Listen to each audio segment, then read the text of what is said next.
Miss Ganda para sa maraming babae ang paglalakad ng naka-heels. Pero si Ibidabarkad Sinon Loresca o Rogelia, effortless kung rumampa ng naka 6-inch pumps.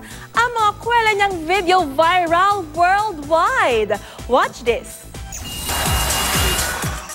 National costume. Anumang portion ng beauty pageant, yak na papasa sa judges. Si Dabarkad Sinon Loresca na mas kilala bilang Rogelia dahil sa kanyang flawless walk.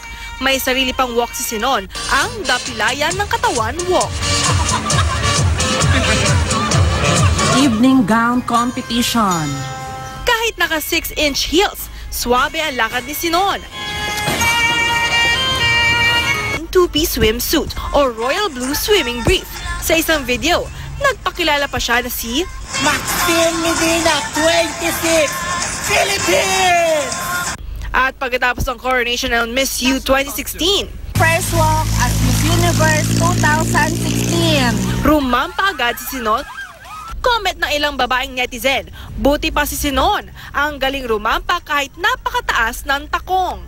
Paano ba namang hindi titibay ang legs ni Sinon? Kahit sa pagtakbo sa treadmill, naka-stilettos pala. Pati tuwing nagbaboxing. Dahil sa mga kwelang video ni Dabarkad Rogelia, laman na siya ng international websites. At Snapchat, tinawag pa siyang King of the Catwalk. Kanina, rumampa rin si Sinon sa Itbulaga bilang si Miss Colombia.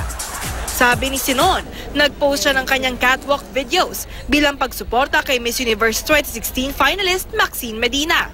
Magpapasalamat po ako for making my video viral worldwide. Sabi ni Sinon, bata pa lang siya, hilig na niyang manood ng beauty pageants at paborito niyang part ang pagrampa. Tip ni Sinon, ang catwalk, it's not about the walking, it's all about the confidence.